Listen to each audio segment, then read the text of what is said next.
Good evening and welcome to the Palivao do Cidadela in Lutonda, Angola. And as you might be able to hear, the atmosphere is absolutely electric here. Over 6,500 packed in for the final of the 24th African Nations Cup of Basketball.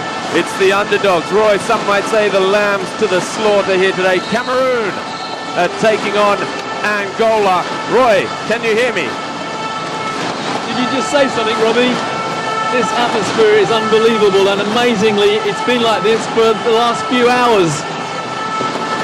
Well, you asked me, Robbie, about Cameroon's approach. How do you approach a game that absolutely nobody gives you a chance of winning or even making it a close game? Well, the answer to that is you say, well, we keep things as close as we can for as long as we can. We don't make unforced errors. We put our foul shots in, and if we're within a few points in the clutch, then we go for it. But the problem is, how do you stay close to a team like Angola? That indeed is the question. On every street corner, it is painted red, black and yellow in Lutonda. The crowds everywhere talking about this match. Angola looking to make it 9 African Nations Cups out of the last 10 and make it 5 in a row. Their coach, the Portuguese-born Victor de Carvalho, the man nicknamed Jinjuba, or Nuts, is the man. There he is in the middle of that huddle. He's the man charged with trying to keep this Angolan team on track and not get carried away with the emotion of the moment. This is the man, Lazar Adingono, who is charged with trying to get the underdogs up for it. But Roy, the locals are giving Cameroon 2 quarters of basketball before this one's all over and done with. Well, he's done a great job getting a team very, very much the underdog into at least a silver medal position. And you know something, Robbie? I think he really does intend to go for the gold here. Remember, the winners here are guaranteed a spot at the Beijing Olympics next year. The losers, they still have a chance of going to Beijing. They will have to go along with the likes of Cape Verde, who got the bronze medal in this competition. The silver medalists and the bronze medalists will go to an Olympic qualifying tournament that FIBA have reintroduced for next year's Olympics in China. But I do honestly believe that coach Lazare Adingono, he's seeing this as the game of his young life so far. He's going to go for it. And Roy, just think, he wasn't even here for the tip-off of Cameroon's first match. The coach that was meant to be taking, that took them to the All-African Games last month, where they finished 8 out of 8, Cameroon, completely destroyed by infighting apparently and problems of the relationship between the coach and his players. Etienne Oba Nkoa did not come here, the main head coach of Cameroon. He was dropped on the eve of the tournament. Felix Simen Ingaping took that first game, and at 3/4 time Adingono arrived with 4 of the Cameroon squad direct from the United States of America. 10 days later, here they are. It's the final of the 24th African Nations Cup of Basketball. Angola in white, Cameroon in green, and it's the Cameroon team that have won the tip-off and will have first possession. Cameroon simply have to believe they can do it. They have to stop making any unforced errors and make Angola work for this. If they can stay within single figures, then you never know. That's a good hustle, but Angola come up with the ball. Cameroon forced to take a poor shot, and Angola now looking to make them pay for it. Looking inside to Joaquin Gomes for the first score, batted away by Vounang. That's the first time we've seen Vounang start, Roy, perhaps trying to use his height. Look at the reaction of coach Lazare Adingono as well, wanting his players to run. Bounce ball inside, looking for Vounang. Look at that from Vounang. What a great block on the way up before it touched the glass. Perfectly legal. Cameroon again trying to set the attack. It's with Pape Biti. Well, there's no point in Cameroon trying to call out the plays because you can't hear yourself think in this arena. Oh, and the shot clock has beaten them to it. And that is one of the things, Roy, they're going to have to look out for, because there's so much noise that they're going to be upset no matter what, and they won't be able to talk to each other. Someone's saying, shoot, shoot, shoot. You can't hear it. The only good thing about that is that they took 24 seconds off the clock, and Angola did not get a fast break. But even the coach is screaming, shot clock, we think, and nobody can hear him. Penetrating inside, looking for the pass, laying off there to Mingas. Again. And again it's Vounang for three. Underneath the basket this time, it's Mingas. And Angola lead by 2 points to nil. Well, it's only 2-0, but the roof nearly went off then when Angola scored. Essengue now. Vounang. They need a lot from Vounang. Here he is. Up it goes for two, and down it goes, and that's so important, the first points for this Cameroon side, just to settle them, and he is one of the leaders, isn't he, Roy? That'll settle Brice Vounang down. He didn't have a particularly good semi-final against Egypt. He stayed in the game, but he missed quite a few easy shots. And there's a holding foul, the first against Cameroon. And it goes against Pape Pite, who is wondering just what that was all about. Let's see if we can see it here. Oh, well, that's not a foul, referee. If you're going to call that, then you're going to have no players on court. Well, are you not allowed to undress an opposition player on court, Roy? He ran into the screen. No, but he was holding onto the shirt. The elastic qualities of the shirt for three. Up it goes, Mingas. Out and underneath the basket, it's Vounang. Now Lutonda, the UCLA man, the star of that semi-final win over Egypt. Now, I can't believe that Angola are letting the Cameroonian guard Pape just run the play. Then they make the criminal error of throwing the ball away. And didn't the crowd enjoy that as well? This Cameroon side that have come so far exceeded all expectation. And here they are in the final. And for the moment, they're holding their own. 2.5 minutes in. And what nobody wanted, apart from the Angolan fans, the Angolans to run away with it at the start. That hasn't happened, at least. Well, Pape Pite there, his first error, and for that he takes a seat on the bench. In comes Patrick Bouli, who got a hand in there on that one. Now Gomes looking to run at Vounang inside. He got it up over Vounang that time. 4-2, Angola lead. Bouli again, raising the point to set the attack. Looking for the coach's instructions, but he can't. Inside to Vounang. Over the top, Mba. Oh, what a move. And Luke Mba with his first points of the match. No help defense there from the Angolans, and that really does surprise me. Robbie, the saying is that offense wins you a game of basketball, but defense wins you championships. And that's a double dribble. Good defense. It was coming out. Well, the Angolan player there, looking like an absolute stun mullet. De Carvalho wants to know what that decision was all about, because there was certainly a Cameroon hand in there on Barros. Well, you cannot say the referees are swayed by the atmosphere at the moment. Vounang playing the high post. Up it goes, Vounang in and out, but great rebound, no. Oh, good boxing out from Angola. It was Christian Bayang that couldn't pull it down. Now Gomes up against Vounang again. Gomes one way, then the other, onto the right hand. He is sheer class. What great footwork. Kept his pivot foot down, faked twice, and then a nice soft touch. Bayang laying off to Bouli. Again, they're trying to set that attack. Bayang. Vounang looking inside for Vounang. Hand in there from Milton Barros. And it's Essengue, the power forward, who's going to come into the game. He's going to replace Vounang. Perhaps that was something of a surprise, Vounang starting. 9 seconds on the shot clock for Cameroon. The coach is going to have to use his bench throughout the game. It's the quality of those 4 players who came late to this tournament.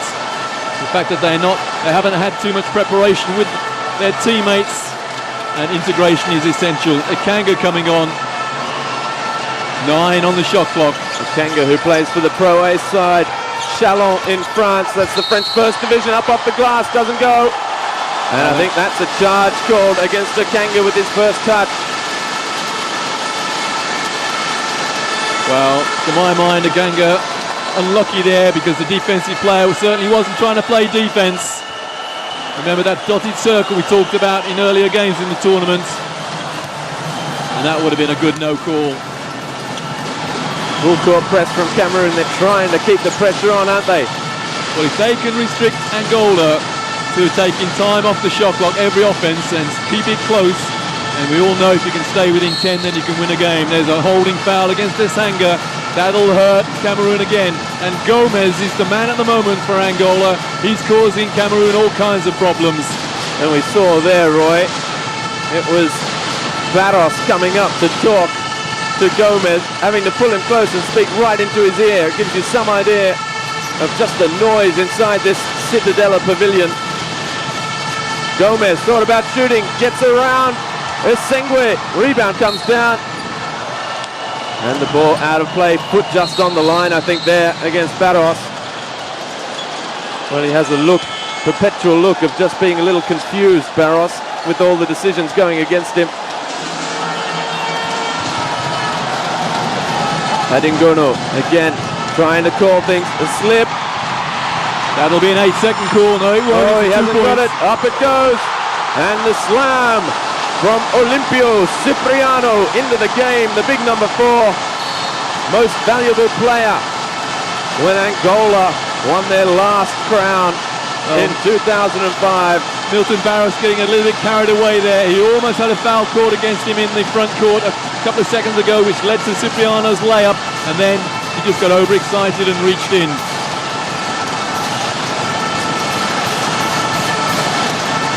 Essengue. Nice move from Essengue up against Gomes. Gomes asking where the defense was, the cover defense. Absolutely no help from Angola. That absolutely staggers me because they've got to be number 14 in the world on the strength of their defense. Cameroon, Roy, rated 73rd in the world. Offensive foul against Gomes. De Carvalho not happy at all. It's Essengue perhaps that drew the foul. We'll see if it's on Carlos Morais. It is. Well, the difference there, that was a legitimate attempt to play defense. And the man just dipped his shoulder, and you're not allowed to do that. Not in the mid-court anyway. Barros again. Vounang looking inside, off Angolan hands. That will be Cameroon possession. Vounang, he's a great passer of the ball, isn't he, as well? Not the tallest centre. Yeah, the coach there saying, why not bounce it in? There you go, the bounce pass in. Too easy there, almost. But he gets it back outside, thought about the 2. Dumping outside for 3. The defence quickly out that time, Barros. Morais, rather, it was. Well, with nearly 6 minutes up for gone, that's the first 3-point attempt we've seen from either team. Well, as ever, when you get atmosphere like this, your two commentators, we're having to lip read each other, so apologies. The noise is ear-splitting here in Luanda. Quick hands there from Cipriano, outside for 3. Off the rim. And Roy, just wait for the noise when that first 3 goes down for Angola. I think won't even bother trying to commentate that. We'll just let the noise speak for itself. Well, both teams playing superb defense on the perimeter. The only criticism I've had is that Angola are not playing defense along the baseline. Vounang thought about the 3. Up it goes from the low post. In and out again. Vounang drags it down. And the hand in behind there. A good hand it was from Milton Barros. Carlos Almeida waiting to get in. Eager to get in very, very quickly. Number 13 for Angola. And he comes. Almeida, the big man, straight into the middle, coming in for Carlos Morais. Outside, Essengue. Driving in, outside, Essengue. Look at the pace, though, of those Angolan players. They're so quick. Well, they're hungry to make every steal they can. Bouli, that's going to be reaching in. I think it's against Almeida, the man that just came into the game. Essengue like that, and for the moment, just there, the crowd settling down a little bit, Roy. Well, one thing that the Cameroon team have got to be careful of now, they've done a superb job. They're still in this game. They only trail by 2. What they don't want is to give Angola a burst of scoring. must be very satisfied with the way that things are going at the moment, but they must concentrate for 100% of the game. You don't play this game for 37 minutes, you play for 40 or more. Gomes very careful not to reach in. Hand in there again from Morais, and in the end it's Angola that come away. Almeida now. That's good defense from Cameroon. Mingas up against Vounang. Vounang backing off Mingas. Nowhere to go. Jumping in outside for three. Oh, good boxing out again from Cameroon. And look at the coach. He's in raptures with the way his team are playing at the moment. Vounang inside. Off glass, doesn't go. Oh, rebound to Essengue. Up it goes, and down it goes. We've got a tied game. 2.5 minutes out from the end of the first quarter. Great rebounding from this very, very athletic Cameroon team. 2.5 to go, and not many people would have put money on this being tied up at this stage.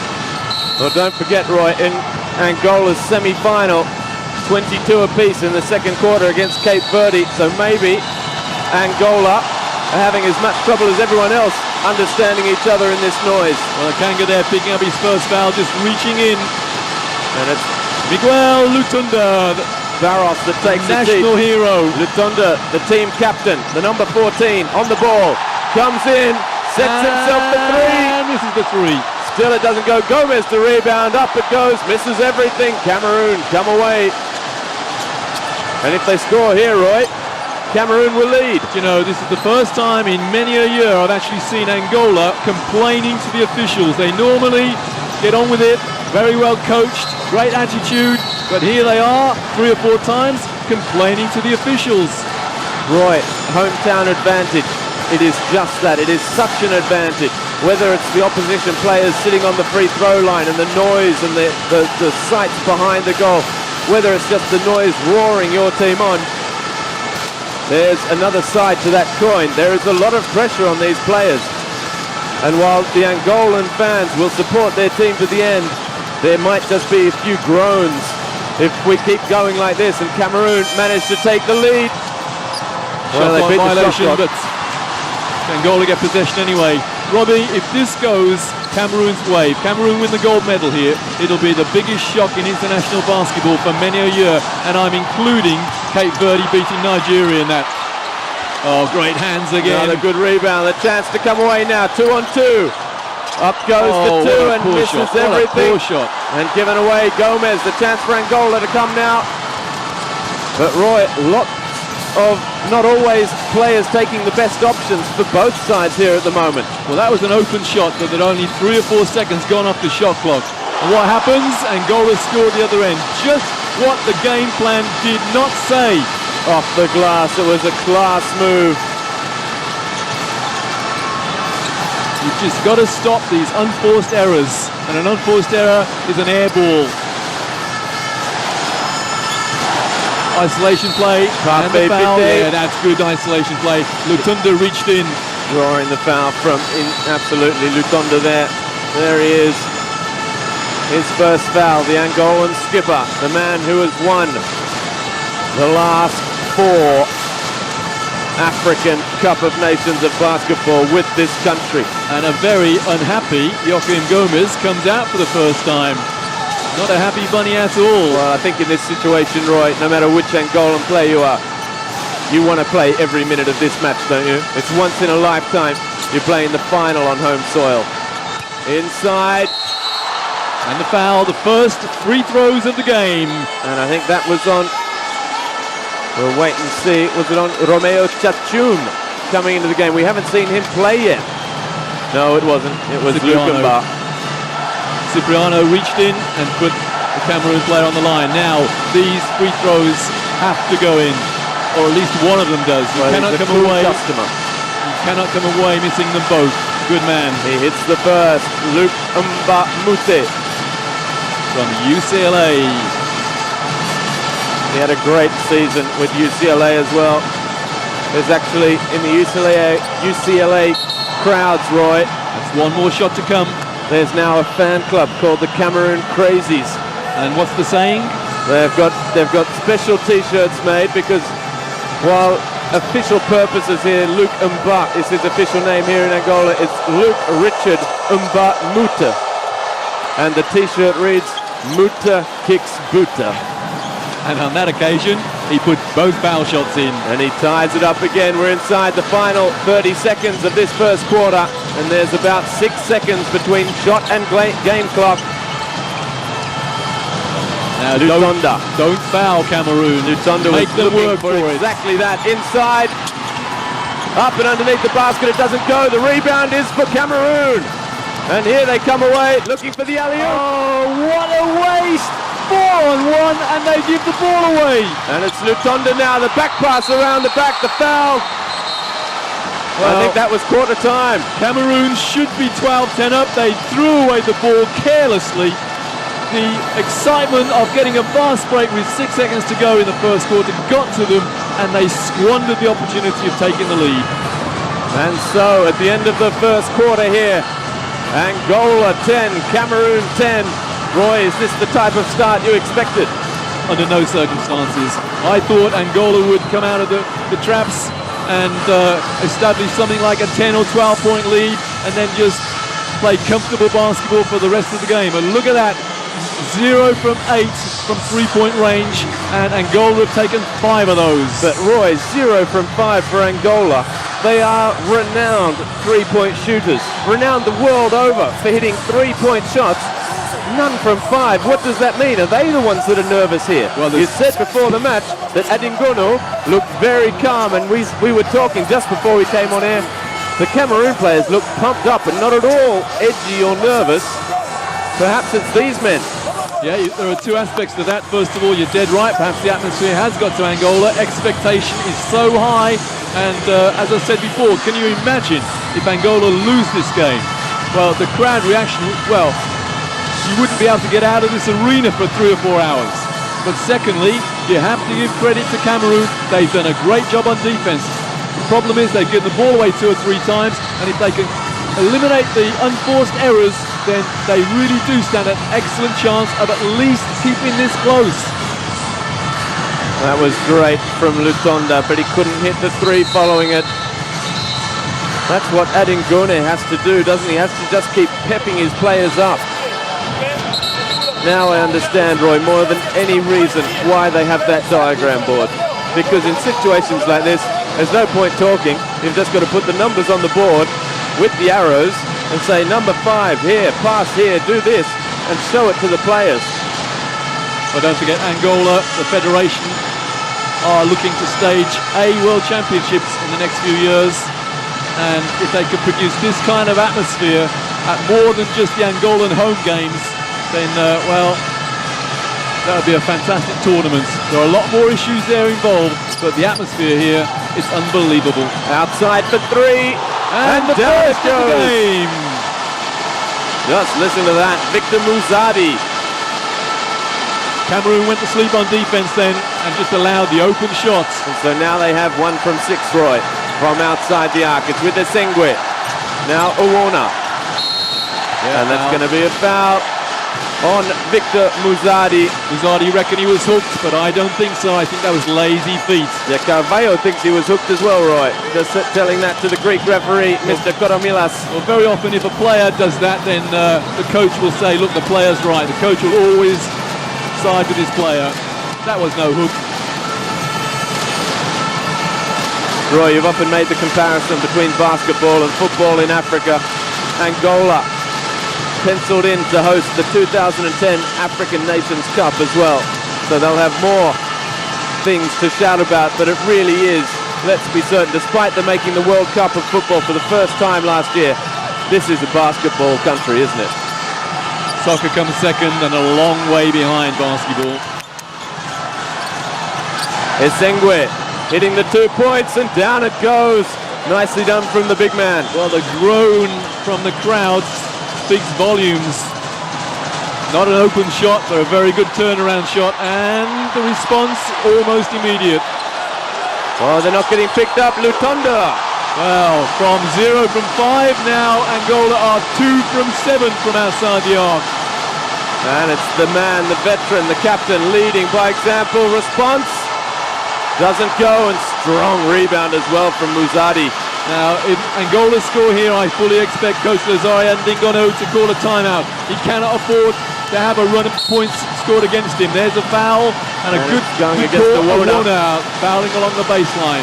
Now, if Angola score here, I have no doubt that Coach and Dingono will call timeout. I think he's done just that, Roy, unless it's a substitution. No. Cavallo coming in. Well, just when you think you're battling to stay in it, Roy, in comes another legend of African basketball off the bench for the first time in the match. No timeout request yet from the Cameroon coach. Up it goes, Lutonda again. Well, there may be now. So it's now an 6-point game from 10 all. Angola have scored 8 against 2. And just listen to the crowd into Essengue, double team. Here comes the opportunity now to find the pass, driving in. Blocking foul. It was Frank Ndongo. Yeah, the defender just got his feet there too late. Just a quick word with him, Mr. Official. But yeah, no problem for the referee, good call.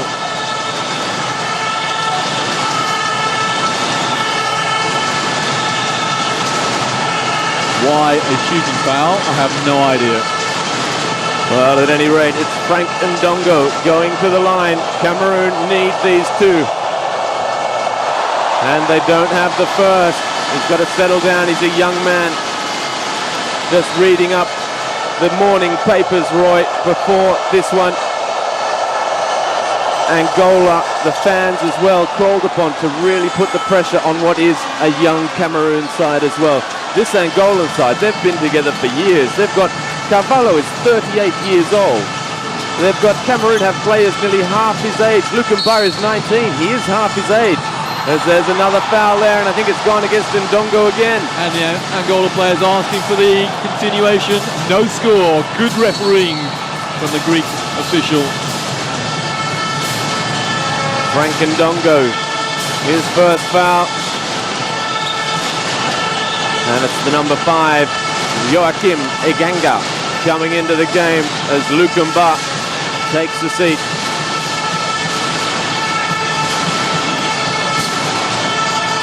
Well, the organisers did a fantastic job in getting these two teams here through the crowds. There are crowds of people outside as well. Another holding foul. Vounang reaches in.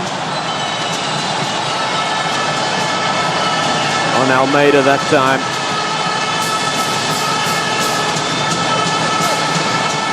Cameroon are having real problems trying to defend the Angolan weave. They keep reaching in. And Bouli, that's his second out of bounds to Angola. Let's see what they've got in their playbook. Referee just asking, no holding off the ball there. And Lutonda, eye contact with the inbounds passer. And here he is. Lutonda now. Outside. Onto Cavallo. Great passing from Angola. Now, Cameroon need a timeout to sort this out. That's 3 threes in this period. And they are under the hammer, Roy. There is no doubt about that. 11-3 in 2.5 minutes of the second quarter. If it continues like this, the game will be over by half-time. And that's exactly what the home fans predicted. It's a holding foul again. Yeah, Lutonda. No, it's Almeida. That's his third. He won't be there much longer. The problem for Cameroon is I personally don't think that they've got an answer from the outside. And there's Coach Ndongo. Timeout, please. And he has called that timeout, Roy, as you predicted. They trail by 8. 7 minutes, 19 left in the second quarter. Now, what does he do?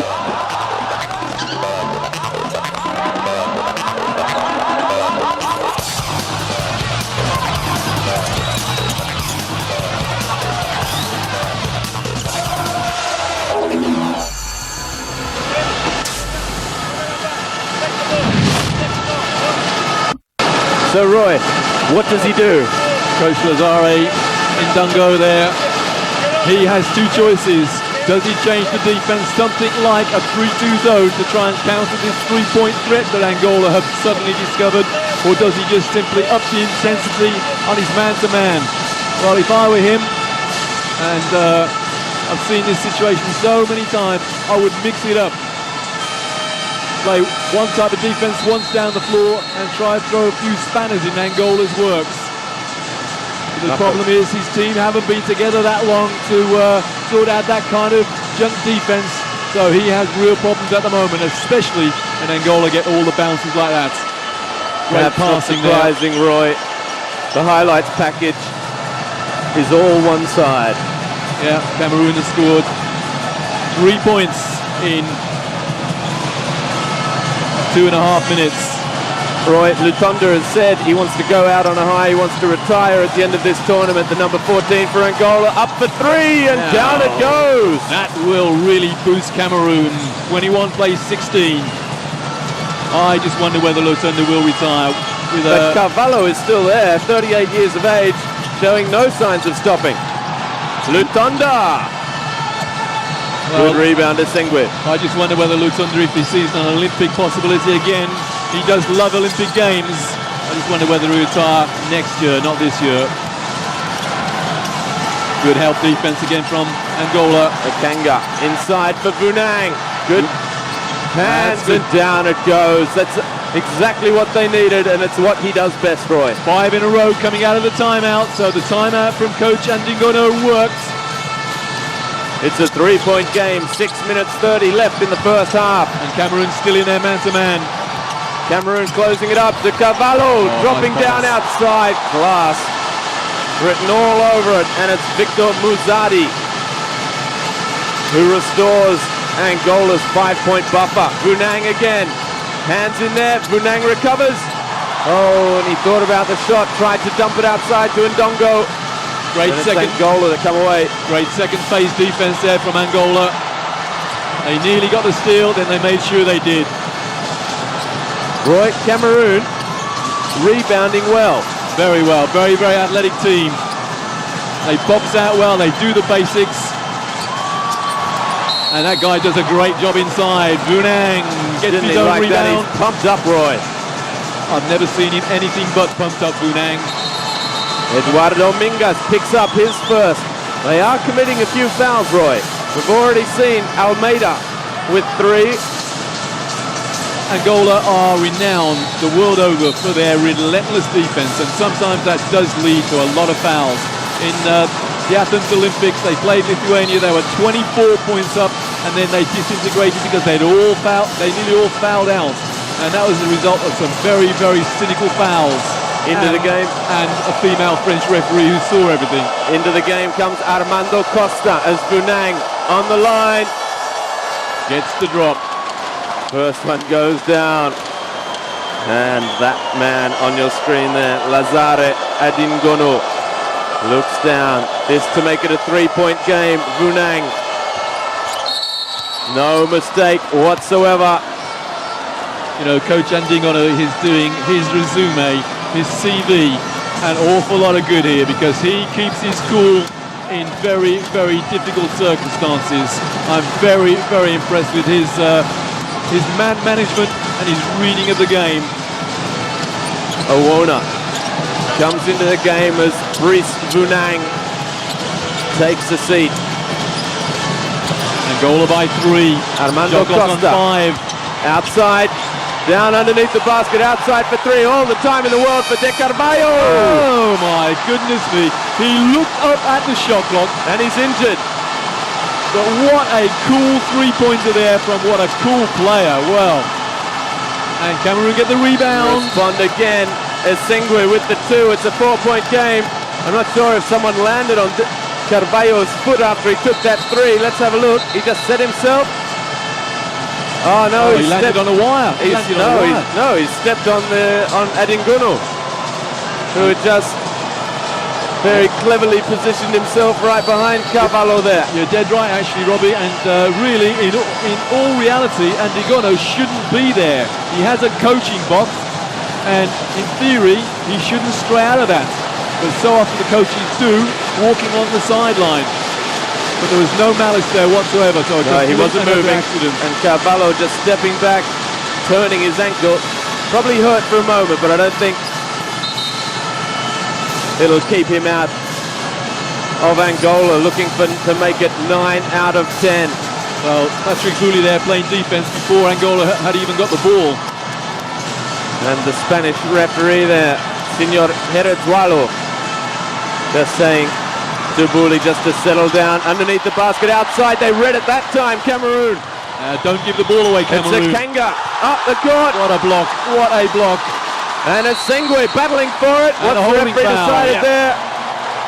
And De Carvalho, well, we were discussing, Roy, his nickname is Ginjuba, which means nuts. And he's going nuts. And I think perhaps we've found just why. It does mean nuts perhaps, as in a little bit loco. But look at the contrast between Coach Nuts and Coach Aningono.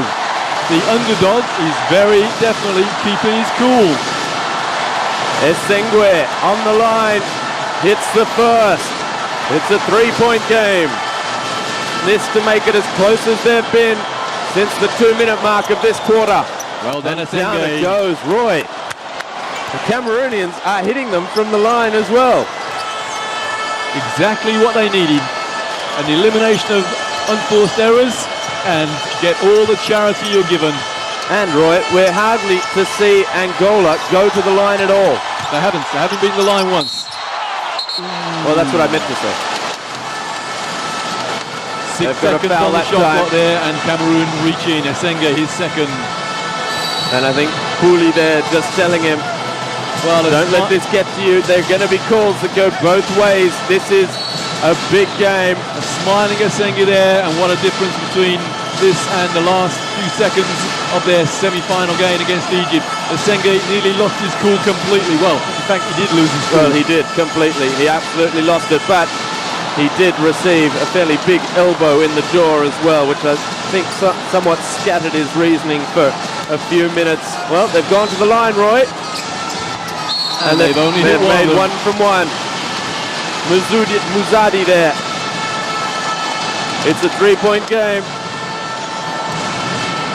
And a high-scoring second quarter, Roy. 10-10. At the end of the first quarter, 17-14 already. Just over midway point of this second quarter. Vounang. And it's a foul, and it's gone against Cameroon. It's gone against Vounang. Now that is a call from nowhere, absolutely nowhere. Let's have a look. Now, why is... Oh, that's not a foul, referee. That's dreadful. We were just praising the officials and he calls trash like that. Well, I'm stunned at that call because there was no contact. It was nothing. Gomes setting the screen for Lutonda. Outside to Carvalho. Well, Cavallo's missed, just proving that he is human, perhaps. Ndongo outside, Essengue for 3, up it goes. And Vounang wants a foul underneath the basket as well. Yeah, he eased off the ball when he was in the air, Vounang was. Now for 3, Carvalho, and it doesn't go again. Well, Angola trying to do it from the corners. They've only hit 1 from that particular spot so far. Ndongo. Oh, that's a poor shot, very poor shot, but what a Vounang rebound. pulls it down. Oh, and Vounang misses the follow-up as well, so it's still a 3-point game. Cameroon are getting carried away with the atmosphere here. They're taking shots that the coach doesn't want them to take. But they're still only 3 points behind. Up it goes. Oh, just looking in the end to tip it in. I think it might have been going in anyway. It was the ball from Almeida looking for Cipriano. Cipriano really is the glamour boy, if you have to choose one of this side, don't you, Roy? They've got the professionals, they've got the stars. Nice Gomez and Cipriano, and Vounang makes it a 1-point game. That's what the coach is asking for, that bounce pass inside after Vounang seals his man, and really he's a fantastic one-on-one player. It's a 1-point game. Roy, we said, watching the very first game, that Vounang looked good. Then in the quarterfinals, he didn't look quite so strong. Semi-final, disappointing really for a player of his caliber. He's just hit double figures and he is having a big game. And someone who won't be having much of a big game for the rest of this half is Vounang. He's just picked up his 3rd foul. Well, if the referee calls that, he's got to call it both ends because they all do it. And it's the foul on Gomes as Muzadi takes the seat. It's Gomes at the line then. Remind me, Robbie, what the coach of the Central African Republic said about the referees in their quarter-final. Michel Perrin, the coach of the Central African Republic, he said that, you know, Angola, they're good enough not to need the help of the referees. It's not a controversial statement as such, but certainly he was meaning and intending to say, there was plenty of intention behind that comment, saying the referees, they don't need to give the 50-50 calls to Angola. And that's the whole time. And he said basically his words were, Angola are good enough to win without the referee on their side. And that's exactly what the situation here is. Angola have just had 2 calls that really they didn't deserve. And now they are 3 points up, and it could have been a Cameroonian lead. 5 on the shot clock. Parfait Pité looking to go inside, throws it up. Ooh. Beautiful move from Pité up against men that look twice his size. Well, I like the expression you just used there, Robbie. He threw it up. Not a balanced shot at all, but they all count. Cavallo inside, backing in. Well, no foul called. How did that miss? Must have got a fair bit on the ball. Pité again. Is he going to get the rebound? He does. A little bit lucky to get away with that, Roy. Very lucky. That was a poor shot with no rebounders there. Just what his team didn't want, but the ball bounced back into his hands. And Ndongo up against Cavallo, looking to take off. He slips. Held ball. Well, it's not the first time, Roy. We've seen the Cameroon players slipping. It happened in their backcourt, remember, earlier as well, when they looked to take off. Robbie, we've seen a lot of players slipping in this tournament. Remember the big guy, Tarek Al-Ghanem for Egypt, slipped and really hurt his groin. Now the direction indicator is pointing Angola's way. Oh no. No, it's Cameroon. Ndongo just trying to get them to see the shot clock. Here it comes, 11 seconds left. There's still time to place an attack here. Mba stepping past his man, short.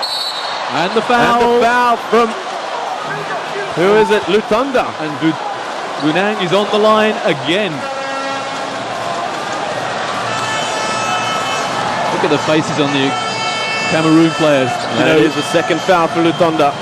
It's beginning to sink into Cameroon that they could possibly win the gold medal here. I suspect that's Cavallo's ankle. It is indeed. Cameroon can stick with the game plan, put the foul shots in, then we have a real shock on our hands. Vounang to tie it up. 1 minute 22 out. It is 29 apiece. And Brice Vounang now has the chance to give Cameroon the lead, Roy. If you'd asked every single person walking into this stadium today, would Cameroon be leading 1 minute from half time? I'm not sure you would have got, well, they're not, but you wouldn't have got many positive answers. But the thing is, they've come back from trailing by 8. So they've done the work, they've done a good job here, but they must stick at the game plan. That was big when it was 21-23. Gomes again. Well, he doesn't miss that, does he? Just accelerating through the inside channel, right at the basket, right through the heart of the key. Classic high post play there from a quality player. That'll be goaltending. And it goes against the number 15, Eduardo Mingas. Yeah, it came off the glass. You can't do that. Director panning in on the Spanish referee there, but a perfectly good call. Lutonda forced back outside. Mingas driving in. Up goes the hook shot. Down it goes. Hook shot. Did they like that? Move. It's 31 apiece. We're all square again. 33-31. Up it goes. And no one in there. Oh, Ndongo almost got a hand on it. Now, will Angola keep the ball for 24 seconds now? There is a very, very slight differential between game and shot clock. Morais looking inside. Oh, the hand in there. Oh, and they couldn't quite get the turnover because Essengue was facing the other way. Up goes the shot for 2. Out it comes, boxing out from Vounang. 5 seconds. 3, 2, 1. They've got to put it up. 3 from Ndongo. Oh, and it misses everything. Half time here in the Pavilao di Cidadela. Look at the anguish on the faces of these fans. Roy, we have a big match right here. Who'd have thought that Cameroon would be in striking distance? They were meant to be the victims here to an outrageously rampant Angolan side. Roy, it's a 2-point game. In answer to your question, Robbie, no one in Africa would have thought that Cameroon would be within 2 points of Angola at half-time. And you know what, Robbie? The Angolan coaches, including the head coach, have been reduced to whinging at the officials. And that is a great battle won for Cameroon. And just looking quickly at the stats before we go to the half-time break, Angola have been sending Cameroon to the line, and Cameroon have been doing the business from the line as well. And look at the rebounds, 20-10 in favour of Cameroon. That is staggering. Vounang, 13 points. Join me, Robert Thompson and Roy Birch for all the action from the second half. We'll be back here in 10 minutes' time. Don't go away. Welcome back to the Pavilão di Cidadela, the Citadella Pavilion here in Lutonda, jam-packed with over 6,700 screaming Angolan fans. I'm not sure, Roy, if there's even a very, very small Cameroonian contingent here because we haven't seen them. We're all set for the second half of the final of the 24th African Cup of Nations of basketball with myself, Robert Thompson, and joined in the commentary position by Roy Birch. Roy, question for you. It's a 2-point game, Angola leading 33-31. How much longer can Cameroon keep this up? Can they go all the way? The start of the second half is crucial to the underdogs. But remember what Cameroon did to Egypt at the start of the second half. They scored 10 in a row, and that's why they're here in the final. Egypt did not expect Cameroon to come out all guns blazing at the start of the second half. The problem is that is exactly what Angola want to do. They want to come out in a run of scoring, and they want to score 10, 12, 15 points quickly, and then lay it down to Cameroon to say, right, now you get back in the game. The first team, I think, to go on a run is going to hold the upper hand here. Just quickly before we really get things moving here, a bit of housekeeping. Roy, yesterday, Cape Verde beat Egypt. Opening score of the second half goes to Angola. Cape Verde finished third in this championship. An incredible result as well. Absolutely. That has to rank alongside Cameroon reaching the final. Well, I wrote onto one of my chat boards in England that I have just seen the most astonishing game in international basketball ever. I've seen the most astonishing result. That was Cape Verde winning their way to the semi-final. But here we have Cameroon doing not quite such a miraculous job, but they have worked wonders to get to this final, and they're still in the game. I'm not sure if those two count. It's been called a holding foul. They do. It is a 2-point game and a second foul for Olimpio Cipriano. It's Luke Umba on the line. The most valuable player so far is on the line, and he takes it to a 1-point game.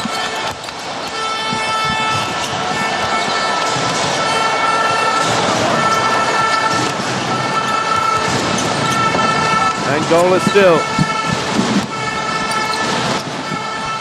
looking inside, laying off, beautifully done. And it's Gomes that hits the 2 after that pass from Almeida. Back in the game with 3 fouls, and Gomes is going to go to the line now. Well, we identified Gomes as a key player at the start of the game, and really, he's keeping Angola in this game.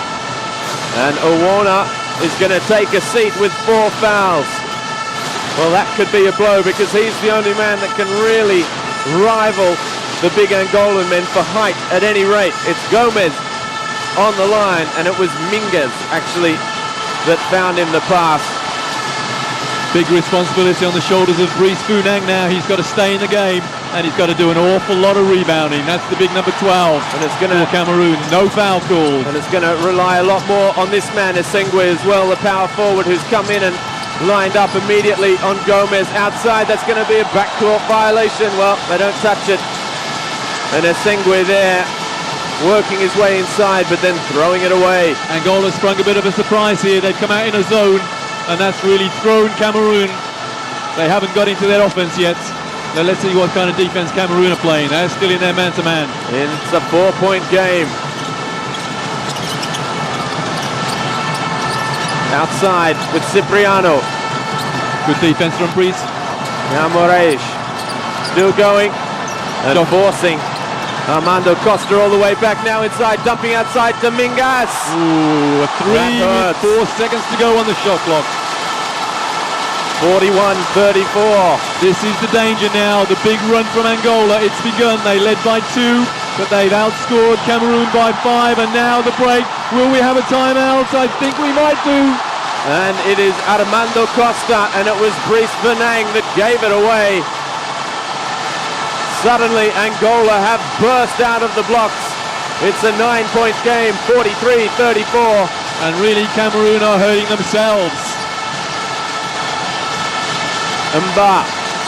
Now Parfait Pité. Angola back in a man-to-man. That changing defense is making it very, very difficult for Cameroon to set anything. Oh, yeah, Mba getting the rebound. And the whistle. Well, I heard a whistle. Perhaps it was just in the crowd. Whistle in the crowd, yeah. Commissioner's got to sort that one out. That's poor offense again from Cameroon. They've got a new shot clock, but they gave the ball away very, very easily. And this could make Angola's lead into double figures. Oh, they've given wide open. Gomes a run at the basket. He decided just to take the easy 2. It's an 11-point game. Roy, Angola are upping the ante. We were chatting at half-time. And we have a technical foul against Angola. And he's telling Carvalho just to sit down. Now, why would you commit a technical foul? Why would you whinge when you are 11 points up? That doesn't make sense. And the Greek referee there, Mr. Koromilas, making that call. Carvalho not happy. All the players coming across to try and calm him down. In the old days of Angolan basketball, not that long ago, used to be the other way around actually, wasn't it? The coach, Mr. Palmas, had such a tight rein on these players. There, it's almost the other way. The players coming around and just tapping the coach. Settle down, coach. It's all right. We've got this one now. Yeah, we're back in control. I can't imagine Mario Palmer ever getting a technical. Can you imagine Mario Palmer getting tapped on the behind by his players, just saying, "That's all right, coach. Settle down, settle down." The glare he would give them. They wouldn't dare. They wouldn't dare. Exactly. Oh, and he's missed the second, but it's still possession. It's a 10-point game, and has that broken the run of the Angolan side? Now, the problem with the technical foul is that plays on the referee's mind as well, and almost certainly the next 2 or 3 calls will go Angola's way, because that technical is playing on the mind of the officials. It happens so often in basketball. Essengue for Parfait Pité. 9-8 on the shot clock. Setting the screen. They find Vounang for 2. It doesn't go, but he pulls down the rebound, driving in up against. Oh, great move on the boards from Essengue, but still it doesn't go. Now that's better for Cameroon. They have a new shot clock, and they did throw up garbage. And Barros not happy. His second personal foul. Now what can Cameroon do to get back into this game? They trail by 11, and under the circumstances in a close game, that's a big deficit to make up. And look at the defense from Angola now. It's 100% intensity. And again, Vounang can't hit with the hook shot.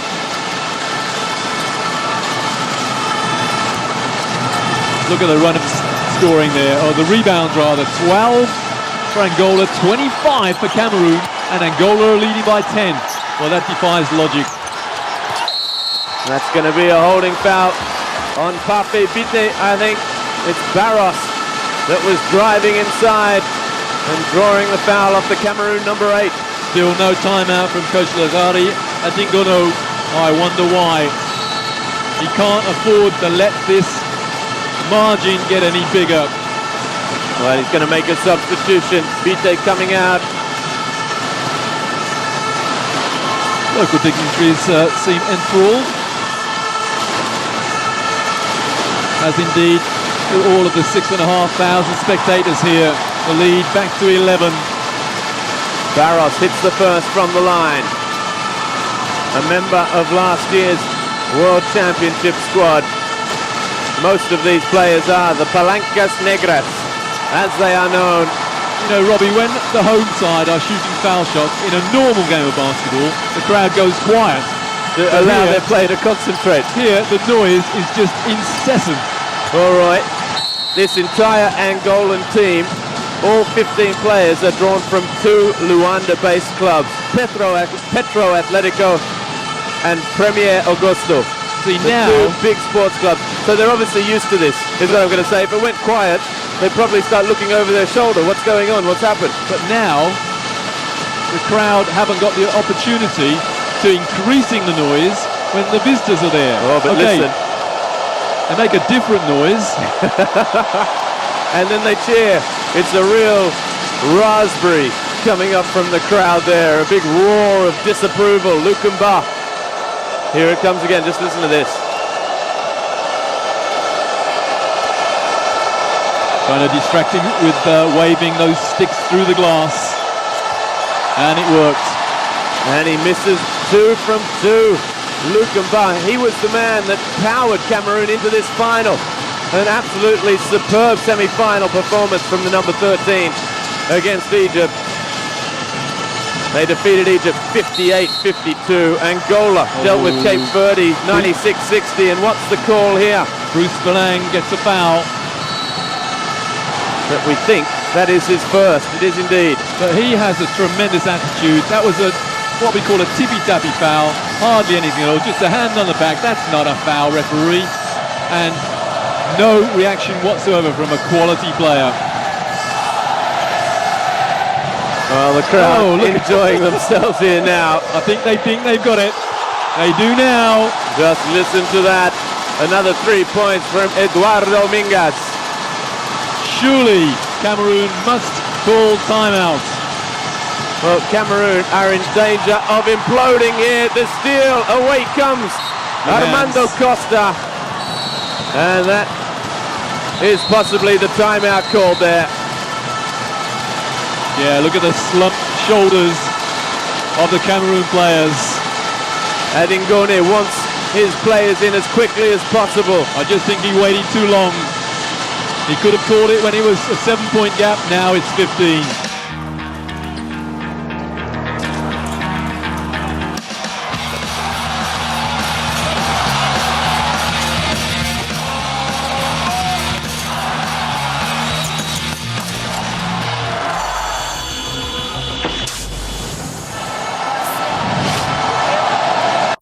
Well, after battling on level terms for 20 minutes of basketball in the first half, 33-31 it was, Angola have stormed out of the blocks and they've just blown Cameroon away. 17-4 in under 5 minutes.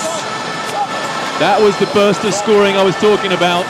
Maybe Cameroon could have had that burst, but no, a really very, very professional Angolan team have blown Cameroon off the court. There are the scorers so far, and Gomes, well, he had 8 at the end of the first half. He's added 5. Vounang had 13. He's still there. Hardly any change for Cameroon whatsoever. Mingas as well coming to the party now. He's moved into double figures.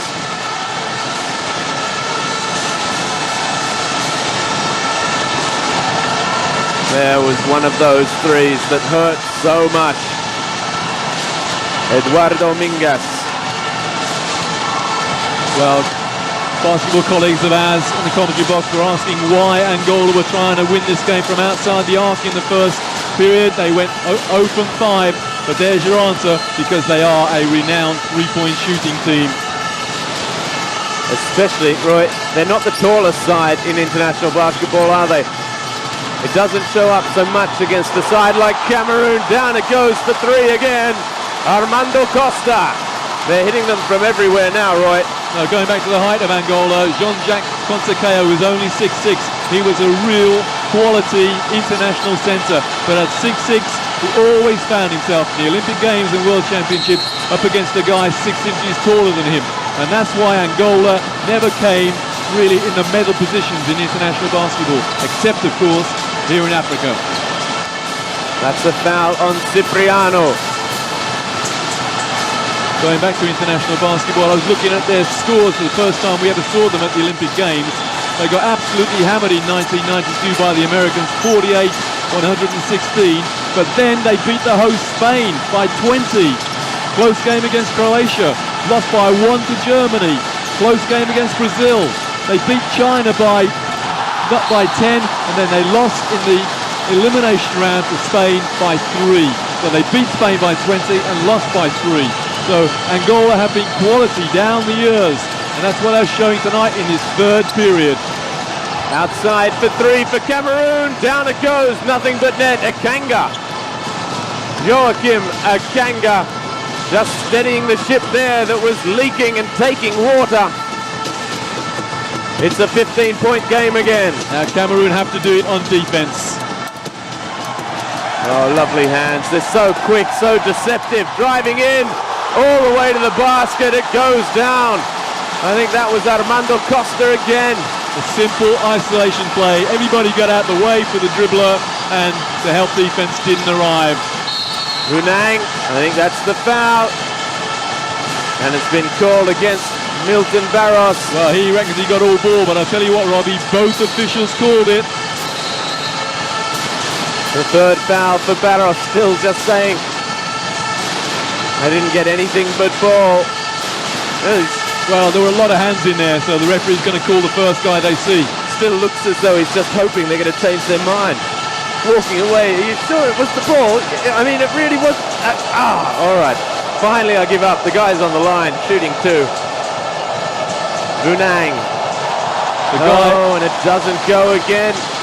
The Cameroon's starting to choke, Roy. I think they have done. This third period has hurt them physically and emotionally, psychologically. They've gone, I think. They're trailing by 17, and a quality player, Vounang, misses the first and just about gets the second. Look at the faces of the Cameroon players now and the coach. Does the coach still believe? You can hear Adingono there calling Joe for Joachim Essengue. Little bit of front court pressure now from Cameroon. They need a lot more of this. Lutonda, the veteran. Oh, good hand in there it was from Pape Vite. And that's going to be a foul on Patrick Bouli. Well, Bouli exactly the same as the foul at the other end. Reckons he got all ball, and the referee could have called that foul 10 or even 15 seconds previous to this. Why did he wait? That was this run earlier. Eduardo Costa going all the way. Armando Morais. Cipriano inside. Mingas drawing the foul. They want to travel. Cameroon. Essengue there, saying he had the arms up and nothing. Well, just as in the first half, Angola had to resort to whinging at the referees, and now it's Cameroon's turn to do it. Yeah, exactly. They all wanted to travel. I think they may have had a point, but the foul takes priority over the travel. Well, Essengue there, saying it was the other player pushing. At any rate, it has sent Eduardo Mingas to the line. And they're not missing anything now, Roy, Angola. They are making Cameroon pay for every single opening they create. And that's exactly what we expected. It's what we've seen so far in this tournament. They never let up. Cameroon can try and stick with them till half-time and trail by 2. But Angola aren't ever going to take the foot off the accelerator. Yeah, Cameroon have to maintain that intensity the whole way through, and few teams in Africa can do that. Vounang. As I said at the top of the program, you play basketball for 40 minutes, and Cameroon played it for 20, and they really haven't come out of the locker room for this second half. Just wondering if that's gone their way. It was hands from Cipriano. It just lost the ball there. He has to look at the hands to see if they're covered in sweat or something. Cameroon possession. They trail by 18, Roy. Essengue. Bouli driving inside, laying off Vounang, off the glass. Well, that's good for his confidence as well, because he hasn't hit anything in this third quarter. That's his first field goal of the quarter. Robbie, I watched Serbia throw away a 16-point lead in the World Student Games final against Lithuania only a few days ago. but I really cannot see Angola throwing away a 16-point lead here. Well, I think that's gone the way of Lutonda. Another foul, and it's gone against Pape Bite. His third foul, Roy. That's dangerous because now he and Bouli. Yeah, did he get all ball? Well, he and Bouli both have 3 fouls apiece now, and they are the 2-point guards. Antonio Cavallo comes on with his ankle heavily strapped. Remember, he nailed a 3 from the corner in the first half and then stepped back onto a strayed foot from the Cameroon coach. Lutonda doesn't miss. Lutonda, our hero, I think, or The words best. to that effect. The best, I think it was. Oh, Maiore. Oh no, come on referee, you don't need to do that. You do not need to give Angola something they haven't worked for.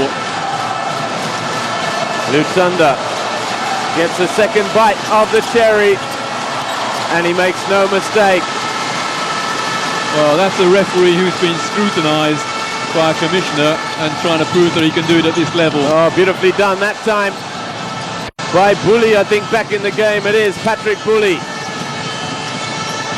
5 minutes of this third period have really blown this game wide open.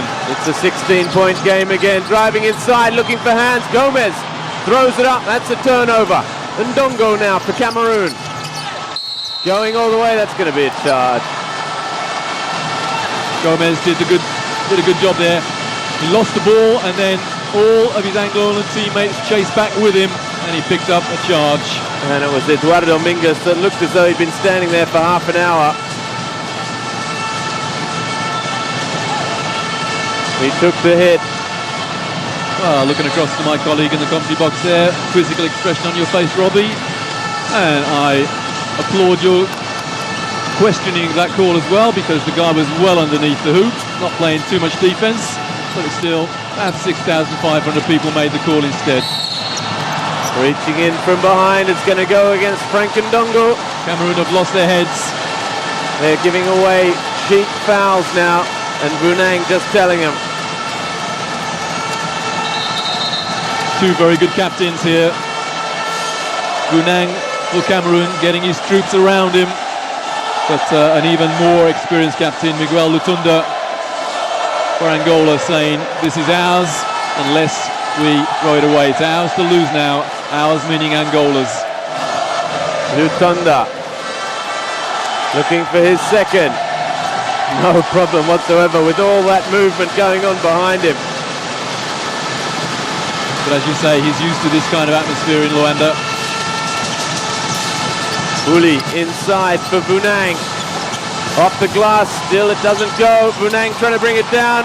Angolan hands. What have we got? A 3-on-1, 3-on-2. Cavallo thought about the 3. Now with Gomes, they settle it all down. They don't rush anything, do they, Roy? If a shot is not open, they're not going to take it. They're going to maintain their composure and look for a better option. That's the difference between these two teams at the moment. In the first half, Cameroon only trailed by 2, but they could have led by 10. They just disobeyed the stall. They got rebound after rebound after rebound, and then poor shot came next. And look at it again, rebound, they should have brought it out. Great battling there from Christian Bayang. Yeah, Bayang's only 20 years of age. Oh, come on, coach, you cannot question that call. The foul on Lutonda. He's got 3 now. And they've managed, after taking those early fouls, Roy, they've managed to just not get their big men, their key men, into foul trouble. It's been that easy. They've sat them out. They've brought in the people off the bench, the players off the bench who have done the job. Cameroon, they're starting to be the ones to rack up the fouls now. Well, that is what has always impressed me about Angola over the years.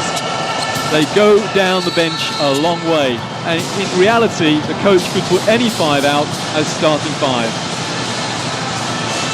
Lutonda takes a break. And that was great shooting from the free throw line from Christian Bayang. when the pressure was on, he had to make those. It was a 20-point game. It's back to 18. Milton Barros driving in.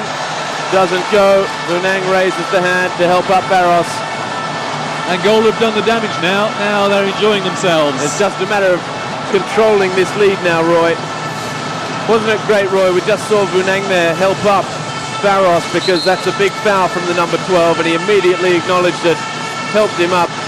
The two teams, they walked out arm in arm, Roy, for the start of this match, and they had their, before the tip-off, they walked up to each other, hugging each other, saying, good game, good game. The Cameroonians obviously very relaxed, but there's been a great feeling between the two sides. Well, that's true professionalism from both teams. And really, the expression I love to use in these kind of circumstances is Angola will take no prisoners. They will execute their game plan, and they will flatten somebody if he needs flattening, and they will execute perfectly, and then have a beer with him afterwards. Up for three it goes. Oh my word. In and right in and then back out, and finally goes down for Patrick Bouli. We say it wiped its feet. The last few seconds of the third period, Angola lead by 17. The man-on-man defense. Up it goes for two. Down it goes, Roy.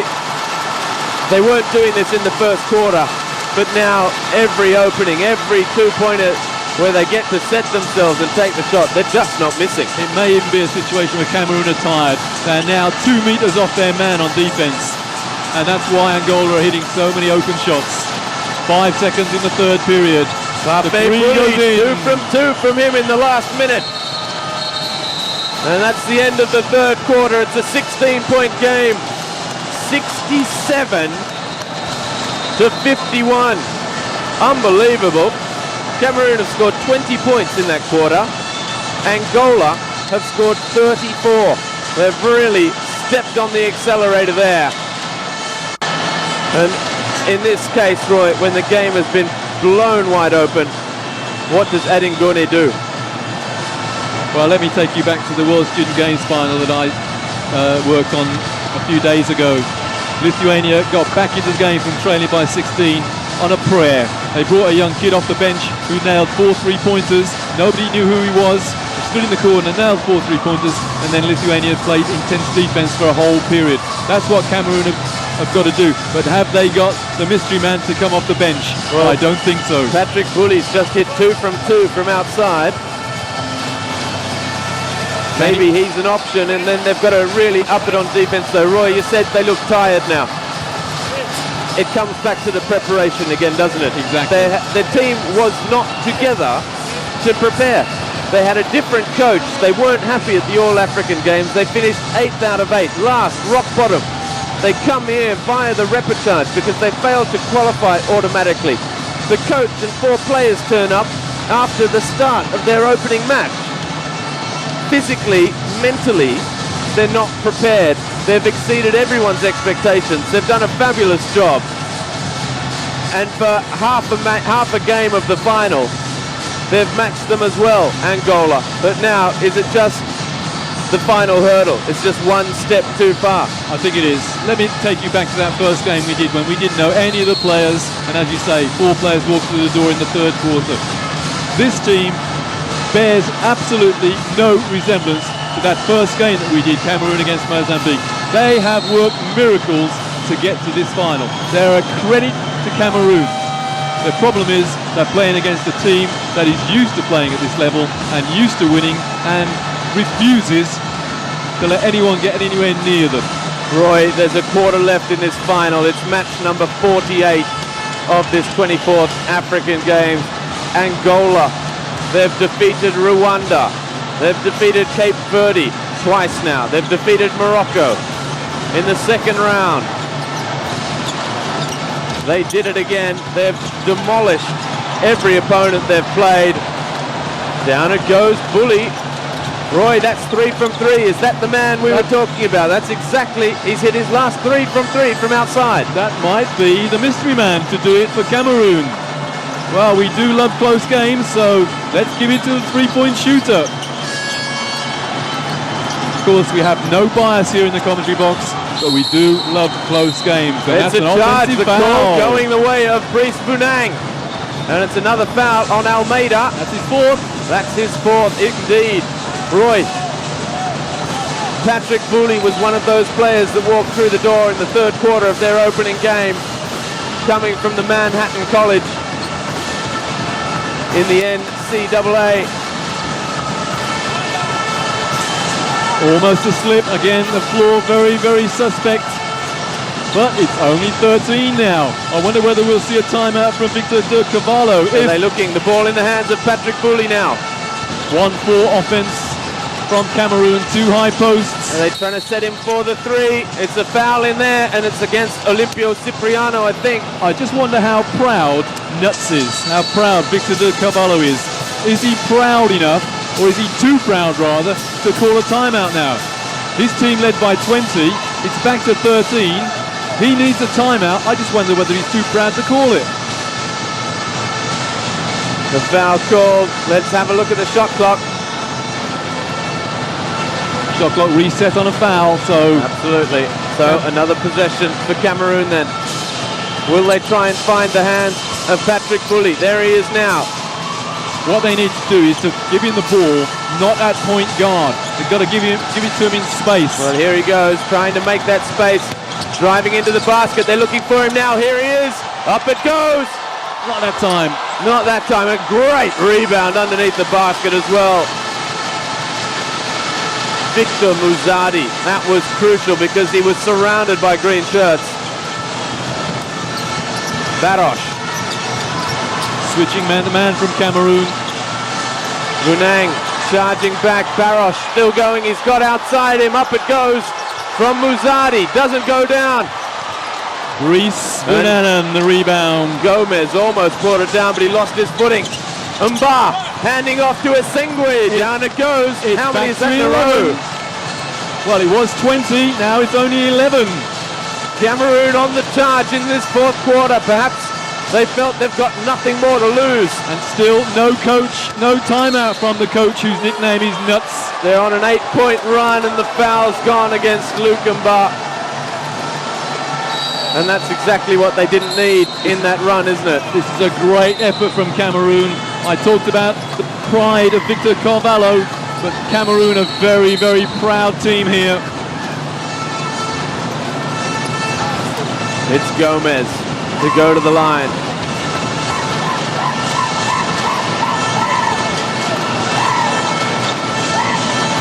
Listen to that. The noise just starting to let up a little bit, but I'm sure if Cameroon get any closer, these fans will be right behind them again. Great handoff inside. Well, Angola needed those two. And it's Muzadi that gets the two. It's back to a 13-point game. Angola's first score for a long time. And this will be their second, I think. There's the steal and there's the foul. Unsportsmanlike, yeah. And it is unsportsmanlike against Mba. Roy, that's the first time we've seen it called in the entire tournament. They've saved it for the final. Referee had no choice. Absolutely no choice. They both called it, pulling his shirt.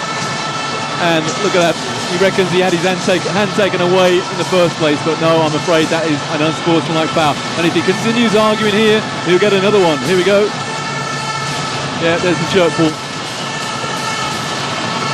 And what's worse, did it go in? It didn't. If that had gone in, it would have been 2 points counted, 1 and possession. A possible 6-point play. As it is, it's a possible 5-point play. The 2 from the line, and if they get a 3 from it as well. That really has broken the spell that Cameroon had on the because they were on the charge, weren't they? And he hits 2 from 2. They're not missing, Roy. I said it before. Look at that. Lutonda gets his troops to surround him and talk about what they're going to do in this out-of-bounds play. Ball in the hands of Milton Barosh to bring it up the court. He finds Armando Costa. Now Almeida looking for Muzadi, driving inside, strong play. Strong and a bit of a mismatch in there, even though Vounang is the centre, he's only 6'6". Look, they're trying to call the move. It's not happening. Here it comes though, they were trying to make the space. Back to 17. They've got their two little men in there now, all the way across. Oh, what a turnover. There's a and violation. there goes the shot clock. You know, I'm amazed that Vounang doesn't even look at the hoop. He can shoot threes. We saw it in the first game. He's a great all-round player, but he's not looking at the hoop, and he's sending the message to Angola that he's not going to shoot. Well, what was that message being sent by Adingono there? Just holding up a bit of paper. Was it the white flag? It wasn't a white flag. I think it was a switch on defense. Vounang lucky not to get the foul there, and Cameroon get a rebound. They need something from this offense. They need to restore some sense. Has just blown out again, Roy, to 17. Up it goes for two, and it doesn't go again. Vounang pulls it down, rejected big time. Up the court now with Morais. Go back to the first Muzadi inside. Well, you don't see that too often. We go back to the first offense of the game when Gomes had his shot blocked. And that's sweet revenge indeed for Angola there. Muzadi it was with the shot block. He went up the other end and then just took his eyes off the ball. Essengue inside. Lukumba. He's got Essengue there. Hand in the back. There's no movement on the Cameroon offense. That's what the coach is asking for. Rotate players. Nothing's happening. They're looking for the outside threat. It's too early to try and get back into the game, only from three-pointers. And there, the reaching foul, and that's Milton Barros. I think it is indeed. Got the paper up his nose. Obviously a bit of blood. That was foul number 4. That wasn't the paper that the Cameroon coach wrote on, was it? Shove that up your nose. Still not in the penalty. 4 minutes 10. Gone in this fourth quarter. Mba finds Pape Pite. Well, that didn't work. The settings by Essengue. Pape Pite, strong move to the basket and off the glass for 2. Whatever the result in this game, Cameroon are going to go away having established themselves on the world stage. They've given Angola a good game. You can't deny that. They lost that third period heavily, but apart from that, they have given Angola a really good game. Oh, that's arriving. That is sweet. Down it goes. Cavallo enjoying that one. Morais. Well, they're enjoying themselves now, aren't they, Roy? It may be a little bit too early to celebrate like that, but it's all good for team camaraderie. I think they've got it. Roy, you're just talking about whatever the result here. Cameroon have done their country proud. They've done themselves proud as well.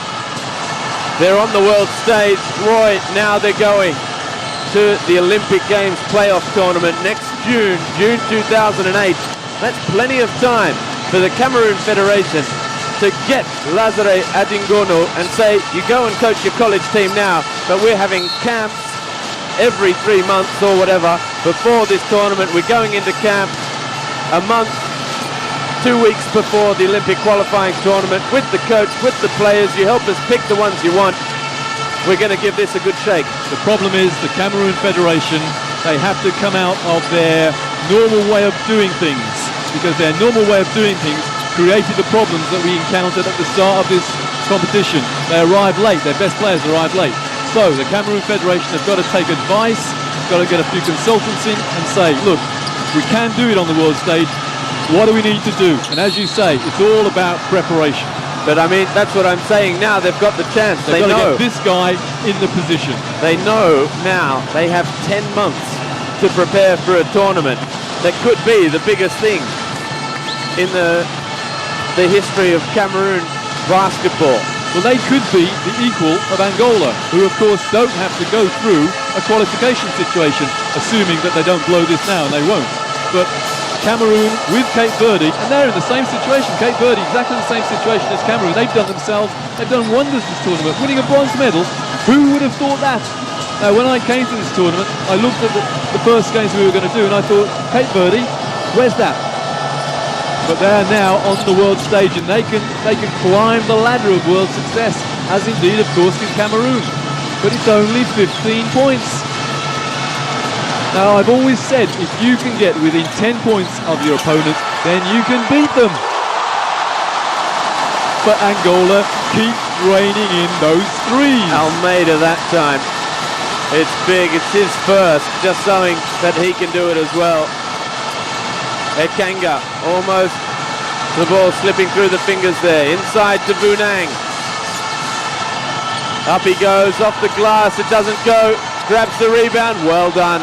That's how to stay with it. That's how to stay at the boards. And it's back to a 16-point game. Look at that, 18 points for Vounang. 4 minutes 13.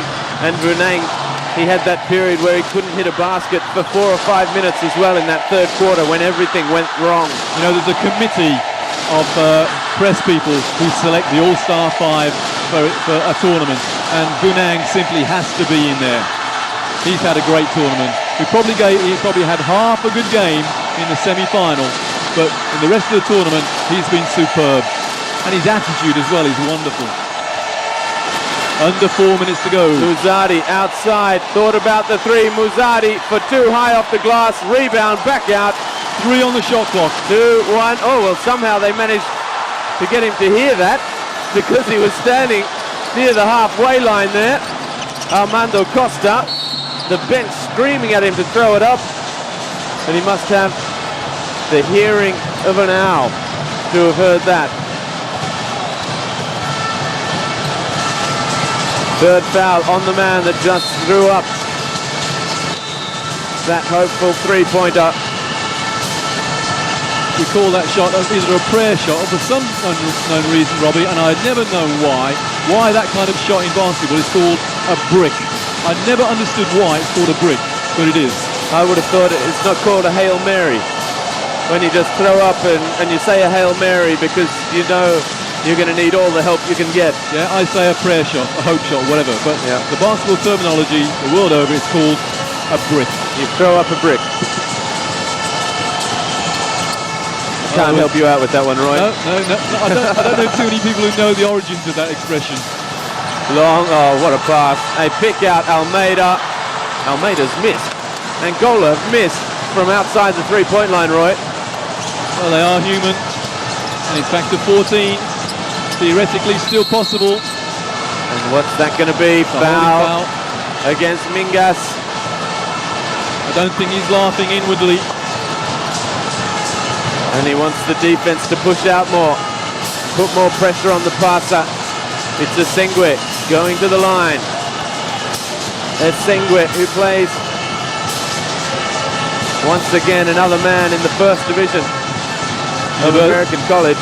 University of Las Vegas, quality college, quality player.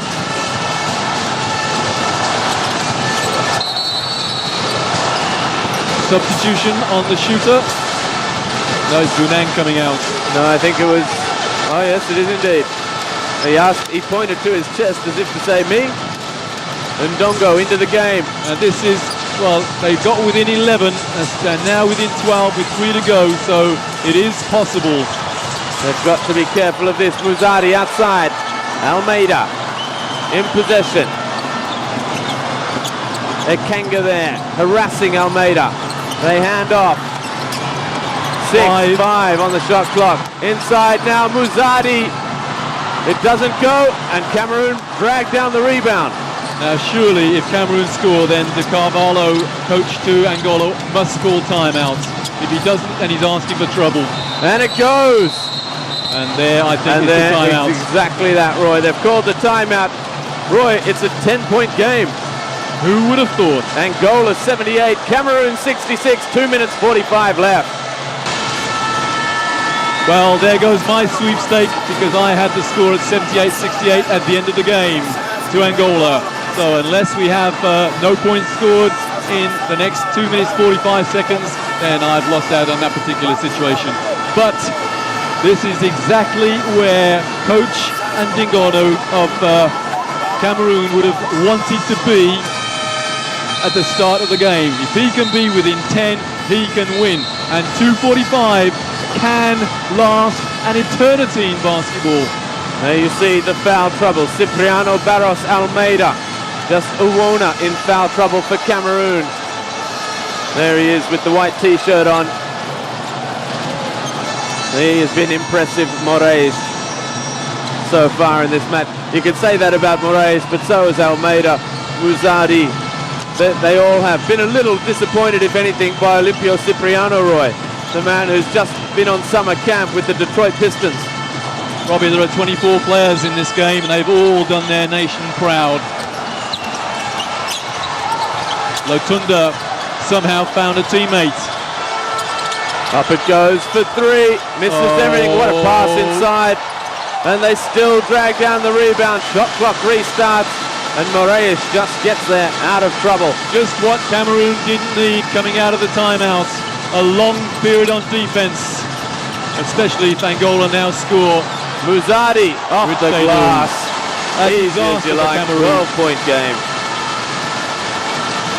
That may have been Cameroon's last opportunity to win this gold medal. Ooh, the hands of Victor Muzadi. Again, he reckons he got all ball, and this time, just a mere smile. And, yeah, Patrick Bouli there. Trying to suggest, and he was shooting three. And so he is going to the line to shoot three then. Now, 3 points here would make it a single-figure deficit. But he has to hit all three, Roy. Composes himself, does the noise, right thing, takes just his listen time. to this noise from the Angola fans.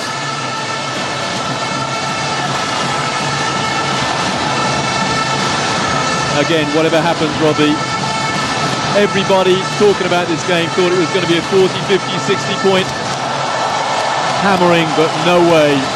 Oh, the coach thinks. He's still trying to work out a plan. You can see it ticking over there behind the eyes. What can we do just to keep getting closer?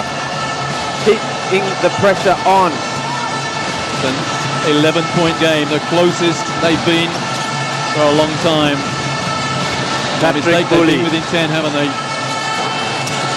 They're still within 10. Down it goes. It's a 10-point game. Bit of a zone press here from Cameroon. No, it's not. It's a man-to-man press. Oh no, that's not a foul, referee. Foul on Uwona, number 5. Ridiculous. He's out of the game. And he wants to go and have a word to the referee about it as well. In fact, it's Christian Biang. It's not Uwona, the number 14. Well, one of my coaching colleagues is always saying the basketball game should be won by the players. It should not be decided by the referees. And that was an awful call. Angola. Every point Angola score now is another nail in Cameroon's coffin. There's the foul. Now that is the from foul. Patrick Bouli. No doubt about that. That's an angry foul. And it's his 4th as well. And he's sending Lutonda to the line. He knows it as well.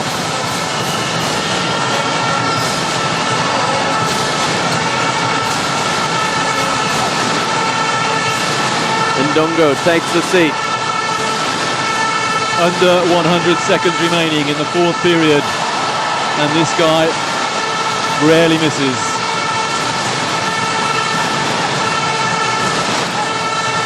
Well, he's a superstar here, isn't he, Roy? There's a guy called Luis Bullock who plays for Real Madrid.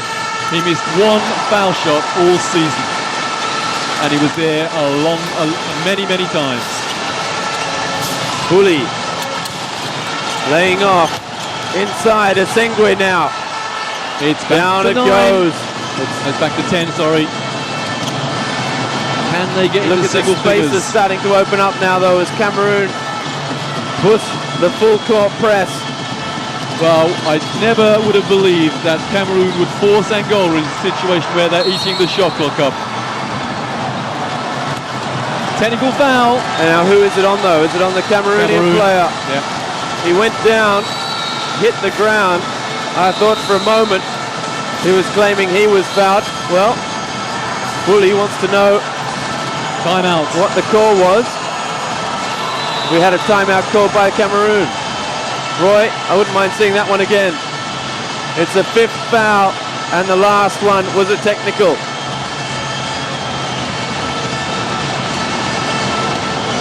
Well, he had a great match so far, but Bouli will play no further part.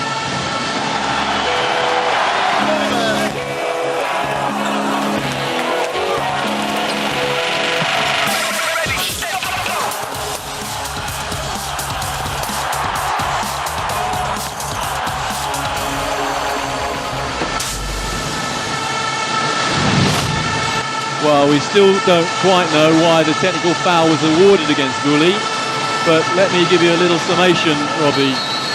FIBA have asked the referees to call a technical foul against players who flop.